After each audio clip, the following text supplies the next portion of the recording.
J'ai une question pour vous aujourd'hui. Il n'y a pas de piège.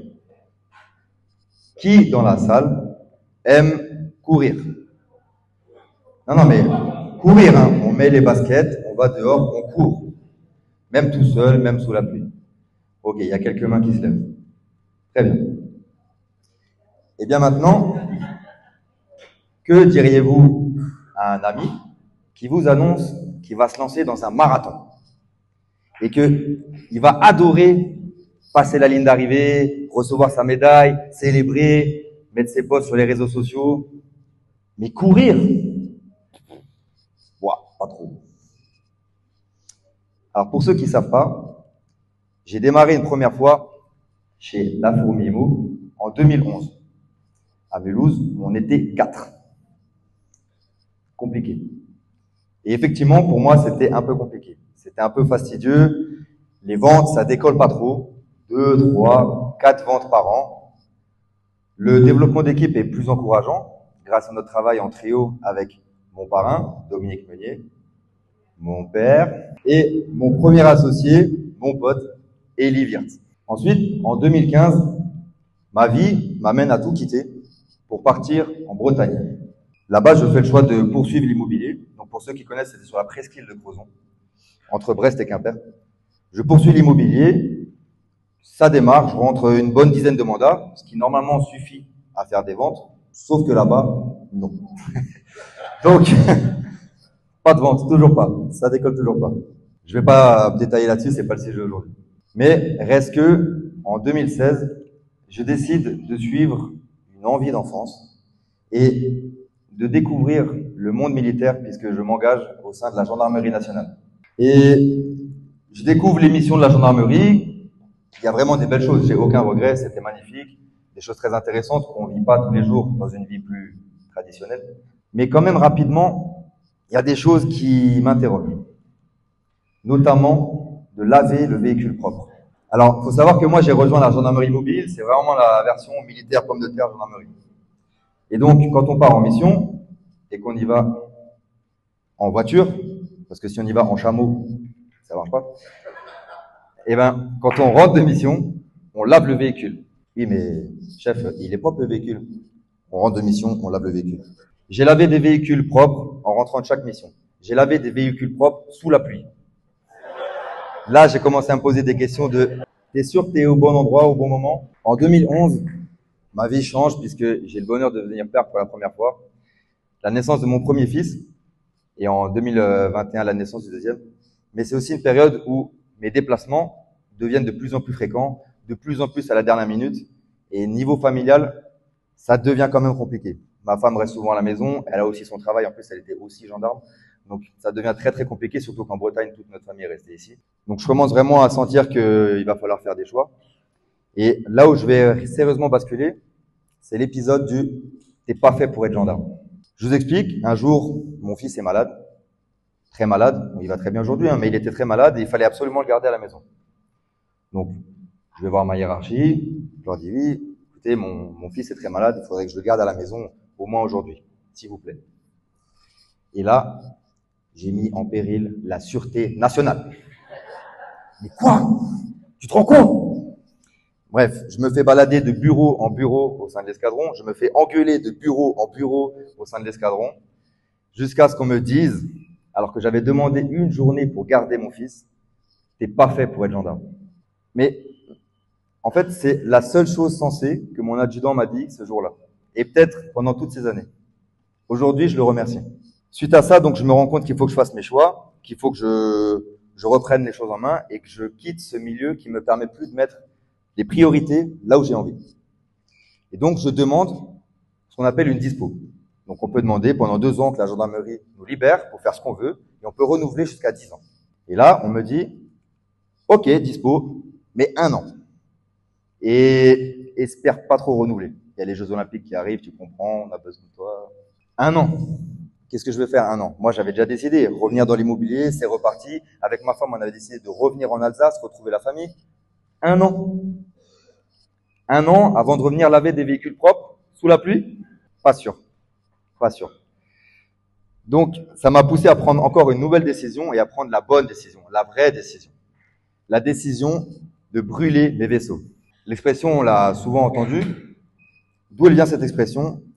C'est en moins 300 avant Jésus-Christ, le roi de Syracuse avait décidé d'envahir l'Afrique du Nord. Ce qu'il a donc fait, à peine débarqué sur terre, il a ordonné de brûler tous les bateaux. Ainsi, ces soldats n'avaient qu'un seul choix pour éviter la mort, la victoire. C'est donc ce que je fais. Je brûle mes bateaux, je brûle mes vaisseaux, je démissionne.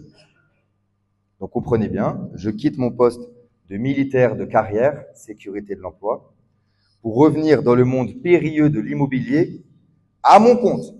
Oui, messieurs, dames. Oui, mon adjudant.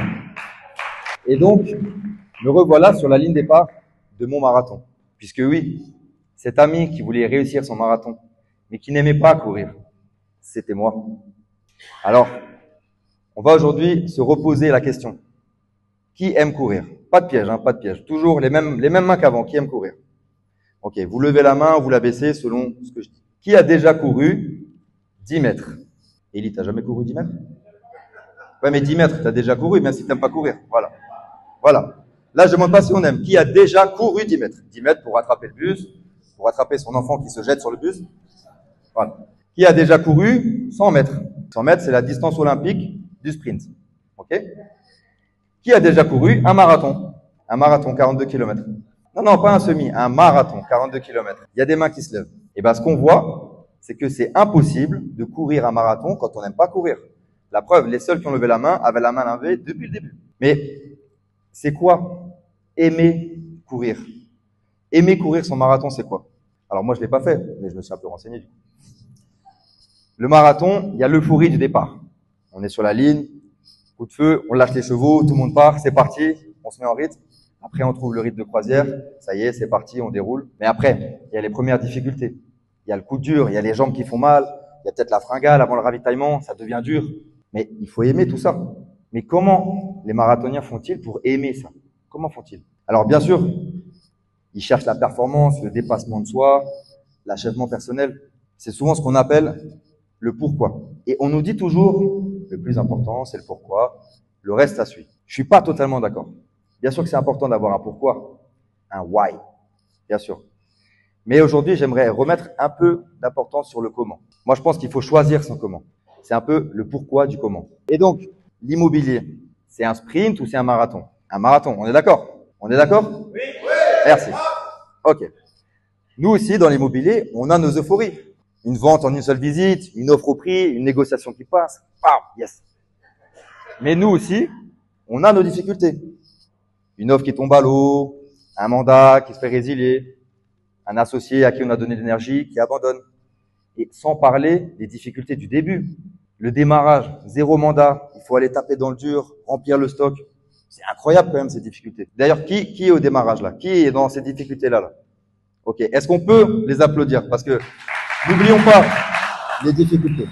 Mais du coup, comment les marathoniens font-ils? Rappelons-nous. Est-ce qu'on peut obtenir nos euphories de vente en une seule visite, d'offre au prix? Est-ce qu'on peut obtenir ça sans les difficultés, sans les mandats qui tombent à l'eau, sans la difficulté de remplir son stock? Non.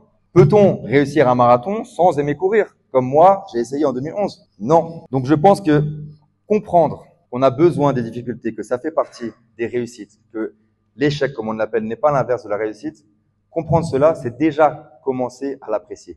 C'est déjà commencer à aimer courir. Alors maintenant, je vais vous reposer la question. Parce que maintenant que je suis de nouveau sur la ligne de départ de mon marathon, de notre marathon de l'immobilier, qui aime courir?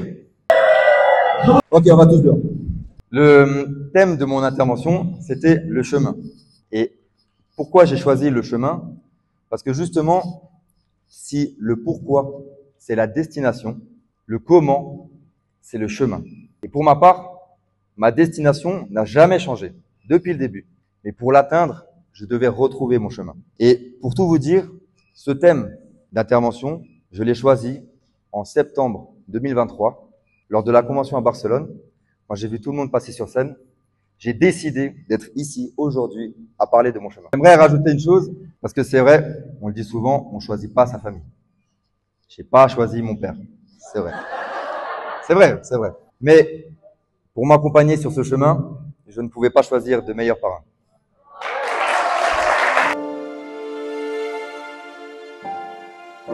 Christophe, tu m'avais demandé de faire une deuxième partie rapide sur un point un peu plus technique. Pour moi, il n'y avait qu'une seule évidence, c'était la méthode. Pourquoi la méthode? Vous allez comprendre. On parle bien de la méthode, the one. En décembre 2023, donc, premier rendez-vous mandat. Enfin, premier rendez-vous mandat, mais premier rendez-vous mandat. Je suis chaud, je suis ultra chaud, j'arrive en bas de l'immeuble, je sonne. Et au moment où mon doigt quitte la sonnette, il y a une petite voix dans ma tête qui me dit Romain, tu te rappelles, ça fait 6 ans que tu n'as pas pris de mandat? Ah ouais. Attends, qu'est-ce que je fais? J'appelle mon parrain. Allô, papa? Non, plus le temps. Donc, on se détend, on souffle, on applique les bases, on applique la méthode. Donc la cliente m'ouvre, en plus c'était un immeuble entier. La cliente m'ouvre, on fait le tour, je déroule la méthode. Et rapidement, elle me dit, oui, de toute façon, là, on vous voit vous aujourd'hui, mais on a prévu aussi de faire venir une deuxième agence pour mettre en vente. Je pensais quand même pas choper un mandat exclusif au premier rendez-vous. Bon, on continue, et au moment opportun, je lui demande du coup, vers la fin du rendez-vous, et du coup, comment vous voyez la suite, cette autre agence, quand est-ce que vous allez la faire passer pour voir l'immeuble? Et là, elle s'arrête, et elle me fixe. C'est hyper long. Elle me scanne comme ça, et elle me dit, non mais vous savez, j'ai plus envie de le faire passer le deuxième. Il n'y aura pas besoin. La puissance de la méthode. Pour vous raconter ma rencontre avec la méthode, il faut revenir en 2011. J'ai 20 ans, je m'inscris à la formation d'intégration, et mon parrain me dit, mon papa, tu vas découvrir la méthode. Moi je lui dis quoi, la méthode commerciale, la méthode de la fourmi? La méthode. Ok, c'est parti. Donc, on commence avec la partie juridique. C'est long, c'est chiant. C'est indispensable. Indispensable. Quentin, je sais pas où il est, Quentin. Donc, 2 jours et demi de juridique. C'était animé par un certain Jean-Luc. Je sais pas trop ce qu'il est devenu. Et enfin, la partie commerciale. La méthode qui arrive. Donc là, on est tous dans la salle, on est assis, on avait tous hâte de découvrir la méthode. Et là, il y a un gars qui rentre dans la pièce. Il dit rien. Il arrive au milieu. Il ouvre l'ordinateur. Et il lance cette musique. Histoire vraie, hein, histoire vraie. Donc il nous met ça en pleine tête. Après, il faut se rasseoir, il faut se calmer, il faut être prêt à écouter. Et là, du coup, c'est parti. Et c'est parti pour la méthode. Les 10 temps de la négociation, le QCP puissance X, le COMS, C plus A égale R, toutes ces choses-là, que tout le monde connaît, bien sûr. Ok, bien sûr. Toutes ces choses-là, d'un coup. Incroyable.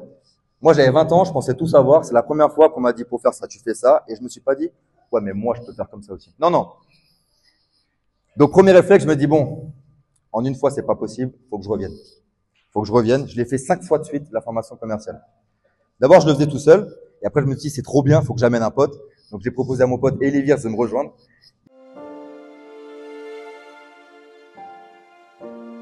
Et donc, c'est incroyable. Tout ça, c'est incroyable et c'est simplement d'appliquer ça qui fonctionne. Parce que il n'y a pas de hasard. Il n'y a pas de magie pour réussir. Il y a une méthode simple, une méthode. On nous dit toujours, il ne faut pas essayer de réinventer la roue. Il faut appliquer ce qui fonctionne. La méthode fonctionne. Même 6 ans après. Mais il y a un truc qui est magique. Il y a un truc qui est fantastique. C'est que ce gars qui est rentré dans la salle, qui a lancé la musique, le gars qui m'a enseigné, qui nous a enseigné la méthode, le gars qui a créé la méthode, on va pouvoir l'applaudir parce qu'il est parmi nous avec nous. Il est parmi nous aujourd'hui. C'est évidemment Monsieur David Bézu.